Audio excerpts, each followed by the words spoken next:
Hello everyone, welcome to study due. बढ़ेंगे हम लोग इस सीरीज में आगे और करेंगे इस वीडियो में इस सीरीज का सेट नंबर 83। ये इस पूरी सीरीज का सेट नंबर 83 है और इस चैप्टर का लाइट चैप्टर का ये पार्ट 5 है।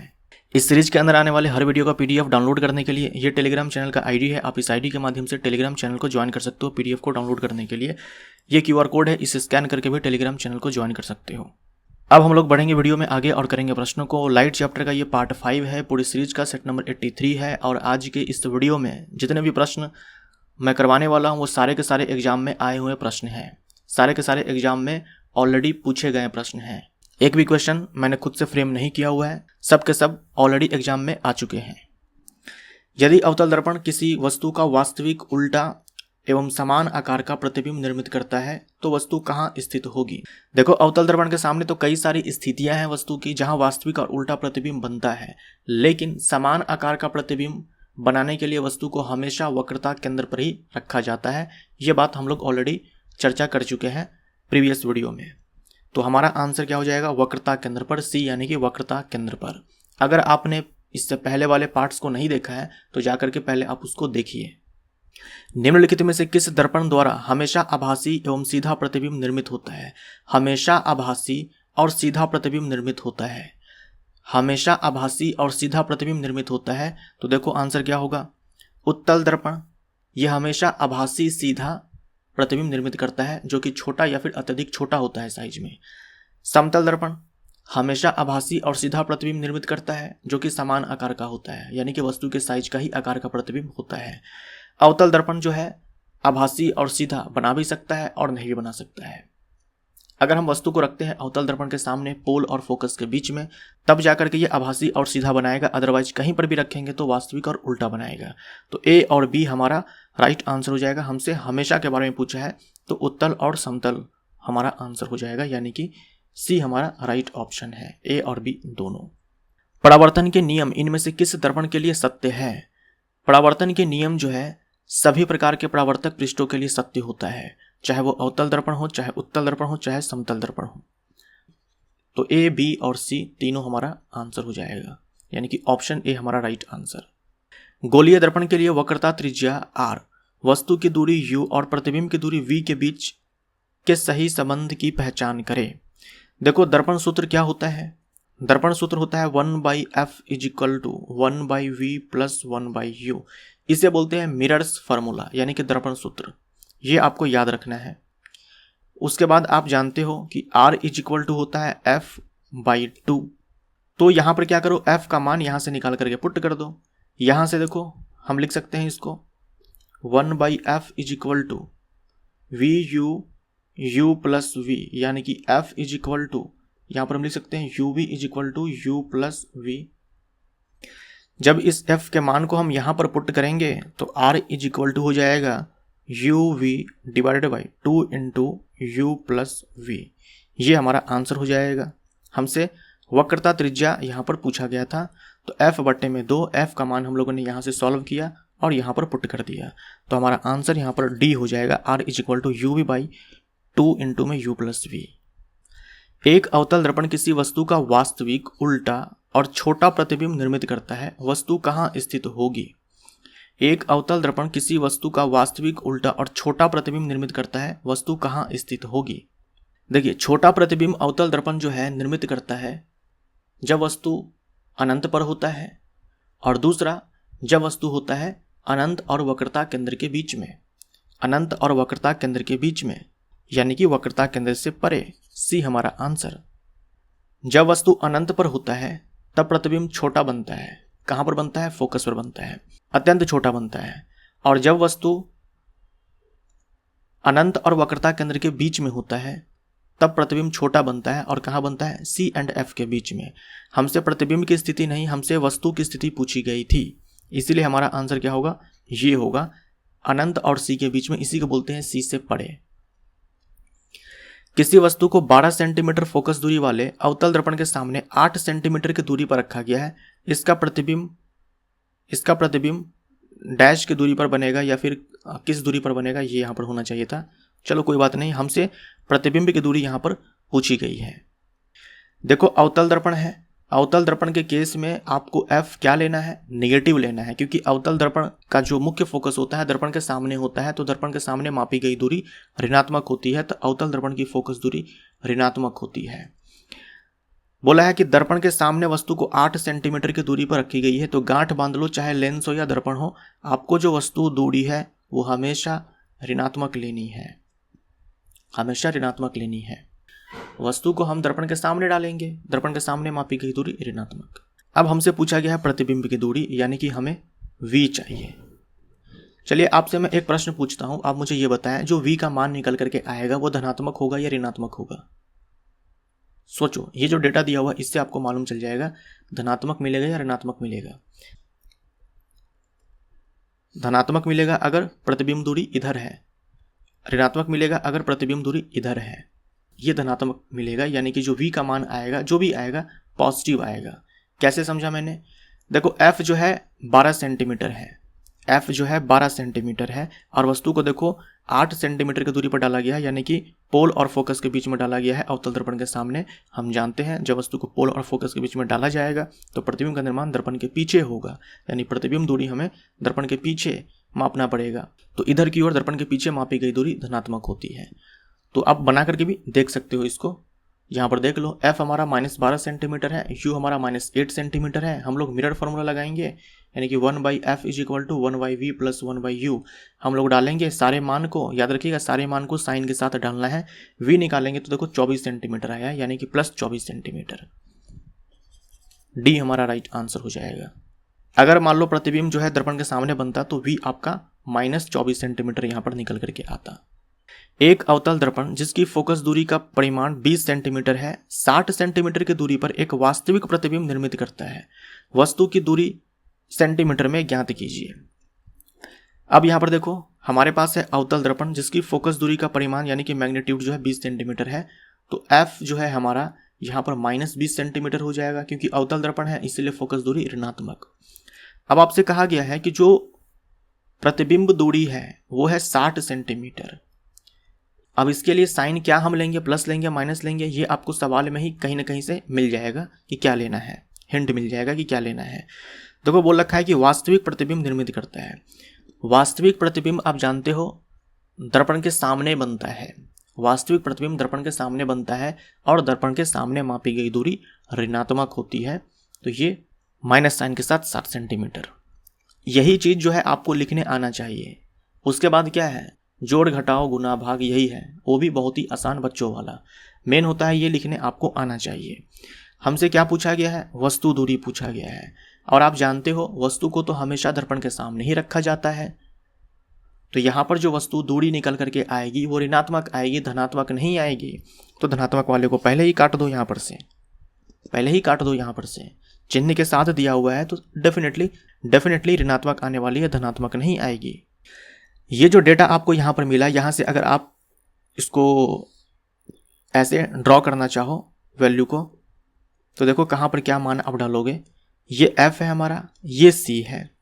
ये जो f है ये आपके पास 20 सेंटीमीटर है, और ये जो वक्रता त्रिज्या यहाँ पर आपकी हो जाएगी 20 दूना में 40 सेंटीमीटर। प्रतिबिंब का निर्माण कहाँ हुआ है, 40 सेंटीमीटर के बाद, यानी प्रतिबिंब का निर्माण जो है ये जो है अनंत और वक्रता केंद्र के बीच में हुआ है। तो अनंत और वक्रता केंद्र के बीच में प्रतिबिंब का निर्माण हुआ है, इसका मतलब वस्तु को कहाँ रखा गया होगा, C एंड F के बीच में। जब आप C एंड F के बीच में डालोगे ना, तभी C एंड इन्फिनिटी के बीच में प्रतिबिंब का निर्माण होता है। C एंड F के बीच में प्रतिबिंब का निर्माण हुआ है, कहने का मतलब प्रतिबिंब का जो C एंड F के बीच में वस्तु को जो है रखा गया है, इसका मतलब वस्तु दूरी जो है 20 और 40 सेंटीमीटर के बीच में है।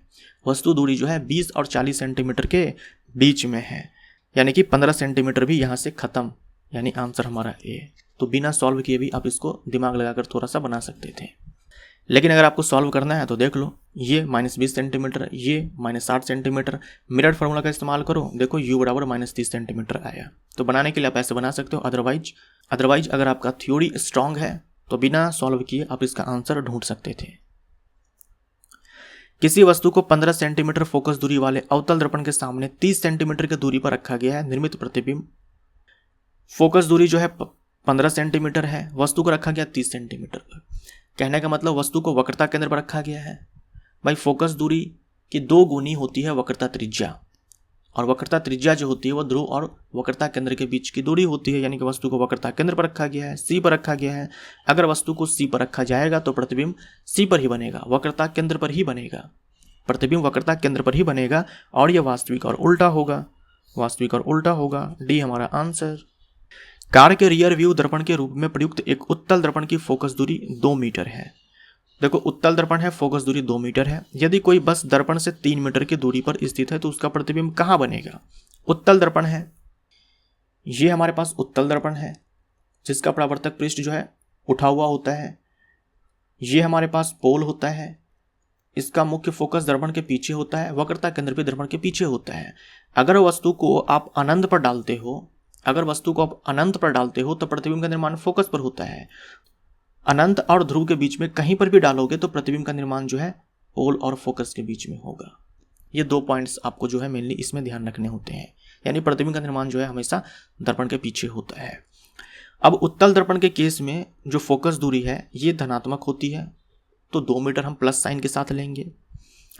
कोई बस दर्पण से 3 मीटर की दूरी पर स्थित है, यानी कि जो u है हमारे पास वो क्या है कि 3 मीटर है, और u यानी कि वस्तु दूरी हमेशा आपको ऋणात्मक लेनी है। अब यहां पर देखो B और C में दर्पण के सामने देखते ही उड़ा दो यहां से, क्योंकि उत्तल दर्पण में तो प्रतिबिंब का निर्माण दर्पण के पीछे होता है। अब देखो वस्तु दूरी जो है ये -3 मीटर है, यानी कि 3 मीटर है दर्पण के सामने, यानी कि अनंत और ध्रुव के बीच में है। और अगर अनंत और ध्रुव के बीच में कहीं पर भी होगा तो प्रतिबिंब का निर्माण जो है ध्रुव और फोकस के बीच में होगा। कहने का मतलब ये हुआ कि जो V हमारे पास निकल करके आएगा वो 2 मीटर से कम आएगा और प्लस साइन के साथ आएगा, प्लस साइन के साथ आएगा और 2 मीटर से कम आएगा, क्योंकि भाई पोल और फोकस के बीच में ही बनना है, तो फोकस दूरी जो है उससे तो कम ही माना आएगा ना V का। तो A और D दोनों में जो है प्रतिबिंब दूरी है वो 2 मीटर से कम ही है। तो अब हमें क्या करना पड़ेगा? सॉल्व करना पड़ेगा। मैंने जानबूझकर आपको ये चीज़ बताया ताकि अगर सवाल जो है कुछ और आए तो वहाँ पर भी ये चीज़ आपके दिमाग में क्लिक होना चाहिए ऑप्शंस को डिलीट करने के लिए। तो अब हम इसको बनाने जाएंगे। तो F बराबर +2 मीटर है, U बराबर -3 मीटर हो जाएगा, यहाँ सेंटीमीटर नहीं मीटर हो जाएगा। मिरर फार्मूला हम लोग लगाएंगे, V का मान देख लो 1.2 मीटर आएगा, आंसर हमारा डी हो जाएगा। एक अवतल दर्पण सूर्य की प्रकाश किरणों को दर्पण से 10 सेंटीमीटर की दूरी पर अभिसरित करता है। यदि किसी वस्तु को दर्पण से 20 सेंटीमीटर की दूरी पर रखा जाता है तो प्रतिबिंब कहाँ बनेगा? सूर्य की स्थिति कहाँ है? अनंत पे। सूर्य की स्थिति कहाँ है? अनंत पे। और अनंत से आने वाली प्रकाश की किरणें जो होती है वो मुख्य अक्ष के समानांतर होती है, और जब प्रकाश की किरणें अवतल दर्पण के मुख्य अक्ष के समानांतर दर्पण पे आपतित होती है तो वो परावर्तन के बाद कहाँ से जाती है? मुख्य फोकस पे जाती है। यानी कि जो प्रकाश की किरणें हैं वो जाकर के अभिसरित होती है कहाँ? मुख्य फोकस पे। वो जाकर के अभिसरित होती है कहाँ? मुख्य फोकस पे। और बोल रखा है कि 10 सेंटीमीटर की दूरी पर अभिसरित करता है, यानी कि जो F है हमारा वो 10 सेंटीमीटर है और नेगेटिव साइन के साथ होगा। वस्तु को डाला गया है 20 सेंटीमीटर की दूरी पर, तो हम बोल सकते हैं कि जो वक्रता त्रिज्या है वो भी तो 20 सेंटीमीटर ही है, वो भी तो 20 सेंटीमीटर ही है, यानी वस्तु को डाल दिया गया है वक्रता केंद्र पर। तो अगर वक्रता केंद्र पर डाला गया है तो प्रतिबिंब का निर्माण वक्रता केंद्र पर ही होगा, दर्पण के सामने। तो दर्पण के सामने 20 सेंटीमीटर की दूरी पर 1 सेंटीमीटर ऊंचाई वाली किसी वस्तु को 10 सेंटीमीटर फोकस दूरी वाले अवतल दर्पण के सामने 18 सेंटीमीटर की दूरी पर उसके मुख्य अक्ष पर रखा गया है। इसके प्रतिबिंब की ऊंचाई डैश होगी और यह होगा। देखिए जो फोकस दूरी है वो 10 सेंटीमीटर है, क्योंकि अवतल दर्पण है तो यहाँ पर -10 सेंटीमीटर, और जो वस्तु दूरी है वो है 18 सेंटीमीटर, जो कि आपको ऋणात्मक ही लेनी है। तो अवतल दर्पण की फोकस दूरी जो है 10 सेंटीमीटर है। क्या वक्रता त्रिज्या अब बता सकते हो? वक्रता त्रिज्या इसके डबल यानी कि 20 सेंटीमीटर, यानी कि -20 सेंटीमीटर। वक्रता त्रिज्या जो है ये ध्रुव और वक्रता केंद्र की बीच की दूरी होती है, यानी जो वक्रता केंद्र है वो ध्रुव से 20 सेंटीमीटर की दूरी पर है और मुख्य फोकस जो है 10 सेंटीमीटर की दूरी पर है, और वस्तु को डाला गया है 18 सेंटीमीटर की दूरी पर। जरा सोच कर देखो, ये हमारा F है, ये हमारा C है। ये डिस्टेंस हमारे पास 10 सेंटीमीटर है, ये डिस्टेंस हमारे पास 20 सेंटीमीटर है और वस्तु को डाला गया 18 सेंटीमीटर की दूरी पर, यानी वस्तु को डाला गया है यहाँ पे डाला गया है। 1 सेंटीमीटर ऊंचाई वाली वस्तु है, वस्तु को यहाँ पे डाला गया है। ये मैं आपको ड्रॉ करके बता रहा हूँ, ड्रॉ करने की आवश्यकता नहीं है। या आप यहीं पर सोच सकते थे कि जो वस्तु है उसे फोकस और वक्रता केंद्र के बीच में डाला गया है, तो वस्तु को जब C एंड F के बीच में डाला जाता है तो प्रतिबिंब का निर्माण जो है अनंत और C के बीच में होता है और वो उल्टा होता है और वस्तु के साइज से बड़ा होता है। तो सीधा वाले को तो आप देखते ही उड़ा दो भैया, सीधा तो तभी बनेगा जब वस्तु को रखा जाएगा पोल और फोकस के बीच में। अगर पोल और फोकस के बीच में डाला जाता तो वस्तु दूरी जो है 10 सेंटीमीटर से कम होती। तो जैसे ही वस्तु दूरी फोकस दूरी से ज़्यादा है वैसे ही सीधा प्रतिबिंब आभासी प्रतिबिंब वाले ऑप्शंस को डिलीट मार दो। तो ये तो हमारा पहले ही कट गया, ठीक है। जो प्रतिबिंब बनेगा वो उल्टा बनेगा, ठीक है, और वस्तु के साइज से बड़ा बनेगा। तो 1 सेंटीमीटर से अधिक ए हमारा आंसर हो जाएगा। अगर आप इसको बनाना चाहते हो तो भी बना सकते हो। देखो एक फॉर्मूला आपने पढ़ा है m = प्रतिबिंब की ऊंचाई बट्टे में वस्तु की ऊंचाई। एक और फार्मूला आपने पढ़ा है -v बट्टे में -u। ये तो फार्मूला आप जानते ही हो। अब मैं आपको 2 फार्मूला और दूंगा इसी में, जो आपको याद रखना है। f = f - u बराबर f - v बट्टे में f। ये फार्मूला जो है आपको याद रखना है। ये मैंने एक्स्ट्रा यहाँ पर लिख दिया हुआ है, इससे आपका समय काफ़ी बचेगा। तो प्रतिबिंब उल्टा है या सीधा है, आभासी है या वास्तविक है, या प्रतिबिंब की ऊंचाई क्या है, ये सब जानकारी अगर आपको प्राप्त करनी है तो आपको मैग्नीफिकेशन जो है निकालना पड़ता है। क्या निकालना पड़ता है? मैग्नीफिकेशन निकालना पड़ता है। तो देखो यहाँ पर अब हम लोग यहाँ पर मिरर फार्मूला लगा करके हम v नहीं निकालने जाएंगे, क्योंकि आपको मैंने ये फार्मूला दे दिया हुआ है। अगर आपको f पता है, u पता है, तो खटाक से आप सीधा ये फार्मूला लगाओ।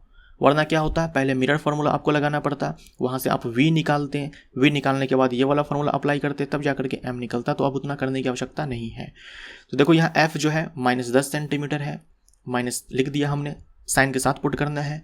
यहाँ -10 सेंटीमीटर हो जाएगा और ये +18 हो जाएगा। ये हो जाएगा -10, ये 18 में से 10 गया तो कितना हो जाएगा? 8 हो जाएगा। इसको हम थोड़ा सा और सॉल्व करें तो -5 बट्टे में ये हो जाएगा हमारे पास कितना? 2 पंचे 10, 2 चौके में 8। अब आप ध्यान से देखो, m का जो चिन्ह है वो ऋणात्मक है। ऋणात्मक चिन्ह का मतलब मैंने आपको बताया हुआ है कि जो प्रतिबिंब है वो उल्टा है, उल्टा यानी कि वास्तविक है। और m का जो मैग्नीट्यूड है, केवल मान देखो तो 5/4 है, यानी कि 1 से बड़ा है। 1 से बड़ा है यानी कि वस्तु यानी प्रतिबिंब का जो साइज है वो वस्तु के साइज से यानी 1 सेंटीमीटर से ज़्यादा होगा। तो ऐसे भी आप सॉल्व करके देख लो तो वही रिजल्ट आएगा। और आपका थ्योरी अगर आप स्ट्रांग है तो भी आप इसको बिना सॉल्व किए बना सकते थे। ये फार्मूला अगर आपने नहीं याद किया हुआ है तो पहले मिरर फार्मूला निकालते, आप वहाँ से v का मान निकालते हैं, है ना। पहले आप वहाँ पे v का मान निकालते तब जाकर के ये फार्मूला अप्लाई करते। तो अगर आप इसको डायरेक्ट याद रखते हैं तो आपका समय बचेगा। 3 सेंटीमीटर ऊंचाई वाली किसी वस्तु को 6 सेंटीमीटर फोकस दूरी वाली उत्तल दर्पण के सामने, इस बार उत्तल दर्पण के सामने रखा गया है। 20 सेंटीमीटर की दूरी पर उसके मुख्य अक्ष पर रखा गया है। इसके प्रतिबिंब की ऊंचाई डैश होगी और यह होगा। सबसे पहला काम आपको दर्पण चेक करना है कि कौन सा दर्पण दिया हुआ है, उत्तल या अवतल। उत्तल दर्पण दिया है। क्या उत्तल दर्पण कभी वास्तविक और उल्टा प्रतिबिंब बनाता है? नहीं। तो उल्टा वाले को हटाओ यहाँ से। क्या कर रहे हैं ये दोनों यहाँ पे? उसके बाद देखो, उत्तल दर्पण द्वारा बनाया गया प्रतिबिंब जो होता है उसका जो साइज होता है वो वस्तु के साइज से छोटा होता है। वस्तु का साइज या वस्तु की ऊंचाई बात एक ही है, यानी कि जो प्रतिबिंब की ऊंचाई है वो 3 सेंटीमीटर से कम होने वाली है। तो यहाँ पर देखो 3 सेंटीमीटर से अधिक है, यहाँ पर 3 सेंटीमीटर से कम है। आंसर हमारा ए। तो अगर आपका थ्योरी स्ट्रांग है तो ये सब आपको सॉल्व करने की आवश्यकता नहीं है। अगेन अगर आप इसको बनाना चाहते हैं तो फिर से आप लगाएंगे ये formula m = f/f - u। f का मान इस बार आप डालेंगे +6 सेंटीमीटर, u का मान आप डालेंगे उत्तल दर्पण के सामने 20 सेंटीमीटर की दूरी पर -20 सेंटीमीटर। अब आप यहाँ पर वैल्यू पुट करेंगे तो जो m का मान आएगा वो प्लस में आएगा और जो m का मैग्नीट्यूड आएगा वो 1 से छोटा आएगा। उत्तल दर्पण में हमेशा यही होता है, m का मान प्लस आएगा और m का मैग्नीट्यूड जो है परिमाण 1 से छोटा आएगा। बना करके देखो, आपको रिजल्ट जो है यही मिलेगा। 3 सेंटीमीटर आकार वाली किसी वस्तु को एक 18 सेंटीमीटर फोकस दूरी वाली अवतल दर्पण के सामने 54 सेंटीमीटर की दूरी पर रखा गया है। निर्मित प्रतिबिंब डैश होगा और इसकी ऊंचाई डैश होगी। 3 सेंटीमीटर आकार वाले किसी वस्तु को 18 सेंटीमीटर फोकस दूरी वाले, देखो 18 सेंटीमीटर फोकस दूरी है तो माइनस 18 सेंटीमीटर ये हो जाएगा, और जो वस्तु दूरी है वो 54 सेंटीमीटर है, 54 सेंटीमीटर है, माइनस साइन के साथ हम यहाँ पर लिखेंगे। यानी जो वस्तु है वो पी एंड एफ के बीच में नहीं है ना, ध्रुव और फोकस के बीच में नहीं है, यानी कि सीधा प्रतिबिंब तो नहीं बनने वाला है। तो 2 ऑप्शन हमारे यहाँ से कट गए हैं। ठीक है, अब देखो वस्तु को जो है कहाँ पे रखा गया है, ये हमारा F है, ये हमारा C है। F 18 सेंटीमीटर है, ये डिस्टेंस 18 सेंटीमीटर है, ये डिस्टेंस 36 सेंटीमीटर हो जाएगी, और वस्तु को रखा गया 54 सेंटीमीटर की दूरी पर, यानी जो वस्तु को रखा गया है वो अनंत और C के बीच में रखा गया है। यहाँ पे 3 सेंटीमीटर की ये वस्तु है, 3 सेंटीमीटर की ये वस्तु है जो रखा गया है, तो डेफिनेटली प्रतिबिंब का निर्माण जो है C एंड F के बीच में होगा, और ये छोटे साइज का होगा। ये जो है छोटे साइज का होगा, छोटे साइज का, इससे छोटा। ये 3 सेंटीमीटर है, ये 3 सेंटीमीटर से कम होगा। तो यहाँ पर देखो जो A विकल्प है, D विकल्प है, दोनों में 3 सेंटीमीटर से छोटा ही वस्तु का साइज दिया गया है। ठीक है, दोनों में 3 सेंटीमीटर से छोटा ही वस्तु का साइज दिया गया है। हमें एग्जैक्ट चाहिए कि वस्तु की साइज क्या है, यानी कि वस्तु का आकार क्या है। तो हम क्या करेंगे, हम जाएंगे M के पास। ये मैग्निफिकेशन ही बताएगा जो प्रतिबिंब है वो आभासी है या फिर वास्तविक है, उल्टा है या सीधा है, वस्तु के साइज से बड़ा है या छोटा है। तो हमें ये तो पता ही है कि भाई प्रतिबिंब जो है वो उल्टा बनने वाला है, लेकिन हमें क्या है कि एग्जैक्ट साइज चाहिए। तो फिर से हम क्या करेंगे, इस वाले फॉर्मूले का इस्तेमाल करेंगे। F देखो -18 है, यहाँ पर -18, ये +54 हो जाएगा। इसको हम सॉल्व करेंगे यहाँ पर, तो -18 डिवाइडेड बाई यानी कि 36 सेंटीमीटर, यानी कि 1/2। अब देखो M का मान ऋणात्मक आया है, इसका मतलब क्या हुआ, प्रतिबिंब उल्टा है, और M का मान जो है हाफ आया है। मैग्नीट्यूड जो है आधा है। मैग्नीट्यूड आधा का मतलब आप समझते हो, जो प्रतिबिंब का साइज है वो वस्तु के साइज का आधा है ना। प्रतिबिंब का जो साइज है वो वस्तु के साइज का क्या है कि हाफ है। M 1/2, HO कितना है 3 सेंटीमीटर, तो यहाँ पर देखो 1.5 हो जाएगा। इतना करने की आवश्यकता नहीं है, ये M का मान जैसे आया ना, M का मान हाफ, यानी कि वस्तु का साइज जो भी है उसका हाफ कर दो। तो देखो A हमारा आंसर। ब्राजील में 10 मीटर आकार का एक स्टेलेक्टाइट पाया गया। यदि इस स्टेलेक्टाइट को किसी अवतल दर्पण से 20 मीटर की दूरी पर रखा जाता है, इसका 30 मीटर आकार का वास्तविक प्रतिबिंब बनता है, तो दर्पण का मुख्य फोकस डैश पर होगा। देखो अवतल दर्पण है ना, अवतल दर्पण की फोकस दूरी जो है ऋणात्मक होती है। ऑप्शन में देखो यहाँ पर धनात्मक दिया गया है, काट दो। ऑप्शन यहाँ पर धनात्मक दिया गया है, काट दो। अच्छा, जो U है हमारे पास वो कितना है, U जो है हमारे पास वो है 20 मीटर, यानी कि -20 मीटर हम लोग लेंगे। प्रतिबिंब कैसा है, वास्तविक प्रतिबिंब। अब आप मुझे ये बताओ, अगर मैं यहाँ पर ये बोल दूँ कि जो F है हमारा वो 30 मीटर है, माइनस साइन के साथ -30 मीटर है, तो इसका मतलब क्या हो जाएगा कि वस्तु को हमने कहाँ पे डाला है, फोकस और पोल के बीच में। इसका मतलब तो यही होगा ना, इसका मतलब तो यही हुआ ना। ये F है हमारा, ये हमारा जो है यहाँ से यहाँ की जो दूरी है वो 30 मीटर अगर होती है और वस्तु दूरी 20 मीटर है, मतलब हमने यहाँ पे डाला है ना। तो जब वस्तु को ध्रुव और फोकस के बीच में डाला जाता है तो प्रतिबिंब दर्पण के पीछे बनता है, आभासी होता है, सीधा होता है।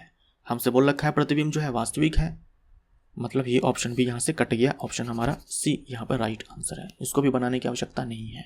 थ्योरी अगर आपका स्ट्रांग है तो खट से आंसर आएगा। बनाना चाहते हो तो देख लो, यहाँ पर ऐसे बनाओ। जो वस्तु की ऊंचाई है हम हमेशा धनात्मक लेते हैं, हमेशा हम लोग वस्तु की ऊंचाई धनात्मक लेते हैं।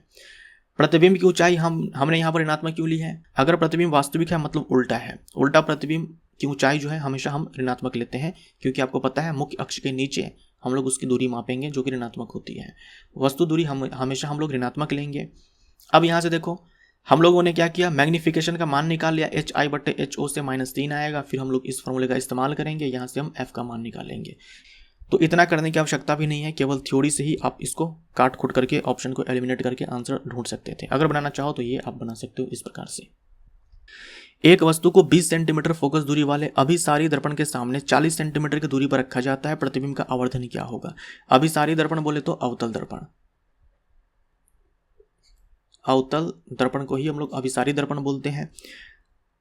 20 सेंटीमीटर फोकस दूरी है, 20 सेंटीमीटर फोकस दूरी है, ऋणात्मक लेंगे। और देखो वस्तु को रखा गया 40 सेंटीमीटर की दूरी पर, यानी कि वक्रता केंद्र पर रखा गया, क्योंकि वक्रता त्रिज्या जो है इसकी 40 सेंटीमीटर है।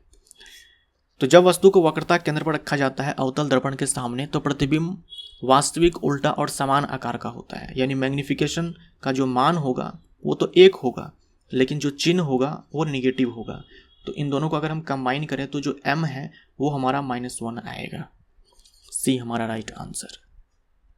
किसी वस्तु को एक अवतल दर्पण के सामने उसके फोकस F और ध्रुव के बीच स्थित किसी बिंदु पर रखा गया है। प्रतिबिंब डैश स्थित किसी बिंदु पर बनेगा, डैश होगा। अवतल दर्पण है, वस्तु को पोल और फोकस के बीच में डाला गया है, तो प्रतिबिंब दर्पण के पीछे बनेगा, दर्पण के पीछे बनेगा। F और C काट दो, F और C काट दो, दर्पण के पीछे बनेगा और बड़ा बनता है। डी हमारा आंसर।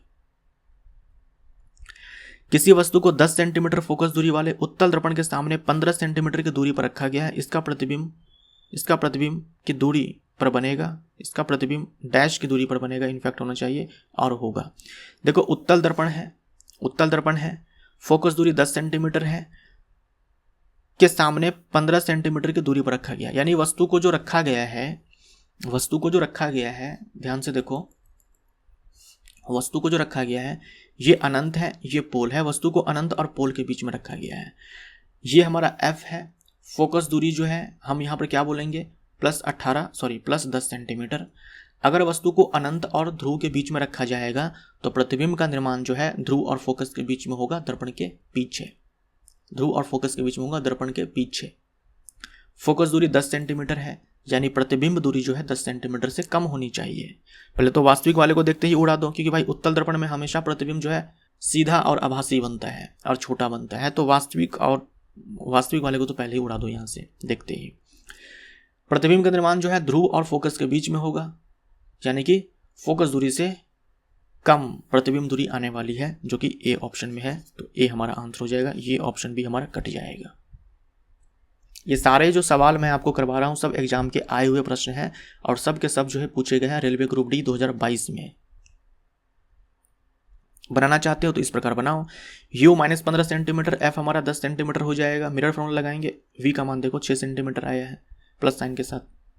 किसी वस्तु को 15 सेंटीमीटर फोकस दूरी वाले अवतल दर्पण के सामने रखा जाता है और उसका प्रतिबिंब वस्तु की ही ओर 45 सेंटीमीटर की दूरी पर बनता है। दर्पण से वस्तु की दूरी डैश होगी। अवतल दर्पण है, फोकस दूरी जो है 15 सेंटीमीटर है। प्रतिबिंब वस्तु की ही ओर 45 सेंटीमीटर की दूरी पर बनता है। वस्तु की ही ओर यानी कि दर्पण के सामने ही प्रतिबिंब का निर्माण होता है। यानी प्रतिबिंब वास्तविक है और उल्टा है। यानी ये तो तय है कि वस्तु को जो है 15 सेंटीमीटर से कम दूरी पर तो नहीं रखा जाएगा, क्योंकि जैसे ही 15 से कम पर रखा जाएगा तो वो ध्रुव और फोकस के बीच में वस्तु रखा जाएगा, तब प्रतिबिंब जो है आभासी बनेगा। तो ये ऑप्शन हमारा कट जाएगा। डी यहाँ पर लिख लो। जो वी है हमारा वो कितना है, -45 सेंटीमीटर। माइनस क्यों लगाया, क्योंकि प्रतिबिंब जो है दर्पण के सामने बना है। तो आप यहाँ पर देखो, जो वक्रता केंद्र है वो ध्रुव से कितनी दूरी पर है, 30 सेंटीमीटर की दूरी पर है। यानी वक्रता त्रिज्या जो है यहाँ पर -30 सेंटीमीटर है। यानी कि प्रतिबिंब का जो निर्माण हुआ है वो वक्रता केंद्र के बाद हुआ है ना, वक्रता केंद्र के बाद हुआ है। ये F है, ये C है। प्रतिबिंब का निर्माण जो है यहाँ पे हुआ है। तो डेफिनेटली वस्तु को रखा गया होगा F और C के बीच में, क्योंकि यहाँ पर प्रतिबिंब का निर्माण तभी होगा जब F और C के बीच में वस्तु को रखा जाएगा। F और C के बीच में हुआ है, तो जो वस्तु दूरी है वो 15 और 30 के बीच में आएगा। 15 और 30 के बीच में 15 से बड़ा होगा, 30 से छोटा होगा। 15 से 30 सेंटीमीटर के बीच में 15 से बड़ा होगा, 30 से छोटा होगा। यहाँ देख लो 30 से बड़ा है, ये काट दो। ये भी देख लो 30 से बड़ा है, इसको भी काट दो। यानी कि सी हमारा ऑप्शन सही है। बिना सॉल्व किए आंसर आप प्राप्त कर सकते थे। सॉल्व करना चाहते हैं तो ये लो, देख लो u बराबर -22.5 सेंटीमीटर आया हुआ है। सॉल्व कर सकते हो इसे। किसी वस्तु को एक अवतल दर्पण के सामने इसकी फोकस दूरी से 3 गुनी दूरी पर रखा गया है। प्रतिबिंब डैश बनेगा। फोकस दूरी से 3 गुनी दूरी पर रखा गया है। फोकस दूरी की 2 गुनी दूरी पर वक्रता केंद्र होता है। लेकिन यहाँ पर 3 गुनी दूरी पर डाला गया, यानी कि वक्रता केंद्र के बाद डाला गया है, यानी वस्तु को जो है रखा गया है कहाँ पर, अनंत और वक्रता केंद्र के बीच में। तो अनंत और वक्रता केंद्र के बीच में अगर वस्तु को रखा जाएगा, तो अनंत और वक्रता केंद्र के बीच में वस्तु को रखा जाएगा, देखो ये हमारा f हो जाएगा, ये हमारा c है जो कि 2f के बराबर होगा। वस्तु को यहाँ पर रखा गया है, तो अगर वस्तु को यहाँ पर रखा जाएगा तो प्रतिबिंब का निर्माण जो है c और f के बीच में होगा, वास्तविक होगा, उल्टा होगा, और वस्तु के साइज से छोटा होगा। तो f और c के बीच स्थित किसी बिंदु पर b हमारा सही हो जाएगा। किसी वस्तु को एक अवतल दर्पण के सामने इसकी फोकस दूरी के 2 गुने दूरी पर रखा गया है, प्रतिबिंब डैश दूरी पर बनेगा। तो फोकस दूरी के 2 गुनी दूरी पर, यानी कि वक्रता केंद्र पर रखा गया है, वक्रता केंद्र पर रखा गया है, तो प्रतिबिंब का निर्माण वक्रता केंद्र पर ही होगा, यानी कि 2f पर ही होगा। सी हमारा आंसर। दर्पण सूत्र के अनुसार गोलीय दर्पण की फोकस दूरी किसके बराबर होती है? दर्पण सूत्र ये है हमारा 1/f = 1/v + 1/u। ये हो जाएगा हमारा vu u + v, तो f हो जाएगा हमारा vu बट्टे में u + v, तो uv / u + v, ये हमारा आंसर। 1 सेंटीमीटर आकार वाली किसी वस्तु को 16 सेंटीमीटर फोकस दूरी वाले अवतल दर्पण के सामने 24 सेंटीमीटर की दूरी पर रखा गया है। निर्मित प्रतिबिंब डैश होगा और इसकी ऊंचाई डैश होगी। देखो फोकस दूरी कितनी है, फोकस दूरी जो है -16 सेंटीमीटर है, 16 सेंटीमीटर है। क्या सीधा प्रतिबिंब बनेगा? नहीं भाई, सीधा प्रतिबिंब तब निर्माण होता है जब वस्तु को ध्रुव और फोकस के बीच में डाला जाता है, यानी कि वस्तु दूरी 16 सेंटीमीटर से कम होती है। यहाँ पर 24 सेंटीमीटर है, तो काट दो। जो u है हमारा वो -24 सेंटीमीटर है। वक्रता केंद्र जो है उसकी दूरी ध्रुव से 32 सेंटीमीटर है ना, 32 सेंटीमीटर, यानी कि वक्रता त्रिज्या जो है वो -32 सेंटीमीटर है। तो वस्तु को रखा गया है f और c के बीच में। जो डेटा दिया हुआ है उससे हमें यही मालूम पड़ता है कि वस्तु को जो रखा गया है वो f और c के बीच में रखा गया है। ये f है, ये c है, इधर अनंत है। ये डिस्टेंस हमारे पास 16 सेंटीमीटर है, ये डिस्टेंस 32 सेंटीमीटर है, लेकिन वस्तु को रखा गया है 24 सेंटीमीटर के डिस्टेंस पे, यानी कि वस्तु को यहाँ पे रखा गया है। चलो वस्तु को यहाँ पे रखा गया 1 सेंटीमीटर। अगर c एंड f के बीच में डाला जाएगा तो प्रतिबिंब का निर्माण जो है प्रतिबिंब जो है वास्तविक होगा, उल्टा होगा, और वस्तु के साइज से बड़ा होगा, यानी कि 1 सेंटीमीटर से जो है ज़्यादा इसकी ऊंचाई होने वाली है।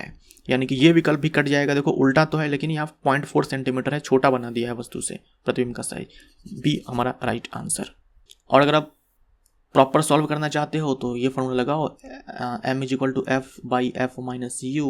f का मान -16 सेंटीमीटर, यहाँ -16 सेंटीमीटर, u हो जाएगा 24 सेंटीमीटर।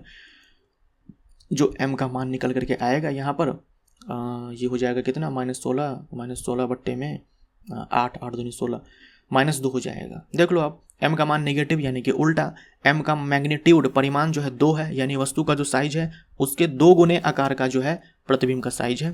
तो देखो 2 सेंटीमीटर आया है।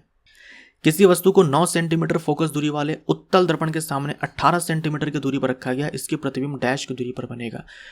उत्तल दर्पण है ना, उत्तल दर्पण है, फोकस दूरी 9 सेंटीमीटर है, वस्तु को दर्पण के सामने 18 सेंटीमीटर की दूरी पर रखा गया है। देखो ये उत्तल दर्पण है, ये जो डिस्टेंस है ये 18 सेंटीमीटर, माफ करिएगा 9 सेंटीमीटर है। ये हमारा अनंत है, ये हमारा ध्रुव है, वस्तु को इधर 18 सेंटीमीटर की दूरी पर डाला गया है। तो प्रतिबिंब का निर्माण जो है आप जानते हो पोल और फोकस के बीच में होगा। देखो अगर अनंत पर होता तो फोकस पे बनता, एग्जैक्ट 9 सेंटीमीटर पे बनता, लेकिन अनंत और पोल के बीच में है तो पोल और फोकस के बीच में दर्पण के पीछे बनेगा, यानी कि जो प्रतिबिंब दूरी है 9 सेंटीमीटर से कम होने वाली है। तो 9 सेंटीमीटर से ज़्यादा है, काट दो। डी हमारा आंसर। वरना आपके पास क्या उपाय है, सॉल्व करो मिरर फार्मूला से। u बराबर हमारे पास हो जाएगा -18 सेंटीमीटर, और क्योंकि ये उत्तल दर्पण है तो f हमारे पास हो जाएगा 9 सेंटीमीटर। अब यहाँ से v का मान निकाल लो। जब v का मान निकालोगे तो वह धनात्मक आएगा और ये +6 सेंटीमीटर आएगा, ऐसे निकालो। लेकिन इतना करने की आवश्यकता नहीं है अगर आपका थ्योरी टनाटन है तो। एक अवतल दर्पण 18 सेंटीमीटर त्रिज्या वाले गोले के पृष्ठ के एक भाग से बनाया गया है। नई कार्तीय चिन्ह परिपाटी के अनुसार इसका मुख्य फोकस x बराबर डैश पर स्थित होगा। देखो गोले की त्रिज्या जो होती है वही तो वक्रता त्रिज्या होती है, जो गोले की त्रिज्या होती है वही तो वक्रता त्रिज्या होती है। ये गोला है, इसका ये केंद्र है और ये इसकी क्या है कि त्रिज्या है। ये इसकी क्या है कि त्रिज्या है। अब यहीं से हम इसको काट देते हैं, काटने के बाद इसको पॉलिश्ड कर देते हैं। ये हमारा पोल हो जाता है, गोले का केंद्र वक्रता केंद्र हो जाता है।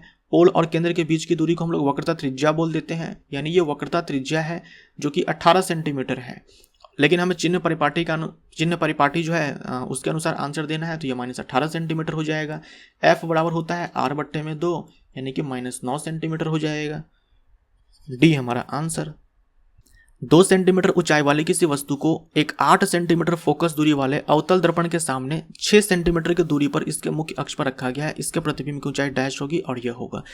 तो यहाँ पर देखो, जो अवतल दर्पण है इसकी फोकस दूरी 8 सेंटीमीटर है, लेकिन वस्तु को रखा गया 6 सेंटीमीटर की दूरी पर, यानी कि जो मुख्य फोकस है उससे पहले रखा गया है। मुख्य फोकस से पहले मतलब ध्रुव और मुख्य फोकस के बीच रखा गया है। अगर ध्रुव और मुख्य फोकस के बीच रखा जाता है तो प्रतिबिंब का निर्माण कहाँ पे होता है? प्रतिबिंब का निर्माण जो है कहाँ पे होता है? दर्पण के पीछे होता है। अगर हम यहाँ पर डालते हैं तो अगर ये वस्तु है तो वस्तु जो है बड़ा बनता है, सीधा बनता है। तो उल्टा वाले को तो पहले यहाँ से उड़ा दो, प्रतिबिंब की ऊंचाई 2 सेंटीमीटर से अधिक होगी। सी हमारा आंसर, ये भी उड़ा दो। सी राइट आंसर। सॉल्व करना चाहो तो ऐसे सॉल्व करके देखो m का मान 4 आया है ना। m का मान जो है 4 आया है। मान लो आपसे प्रॉपर पूछ ही देता कि प्रतिबिंब की ऊंचाई कितनी है, तो m का मान 4 आया, प्लस साइन के साथ है, मतलब प्रतिबिंब जो है सीधा है, और मैग्नीट्यूड जो है 4 है, मतलब प्रतिबिंब की ऊंचाई वस्तु के 4 गुनी है। वस्तु की ऊंचाई 2 सेंटीमीटर है तो प्रतिबिंब की ऊंचाई 8 सेंटीमीटर है। तो इस केस में जो प्रतिबिंब की ऊंचाई है वो 8 सेंटीमीटर है। जितना m का मान आया उससे मल्टीप्लाई कर दो वस्तु के साइज में, वो प्रतिबिंब का साइज हो जाएगा।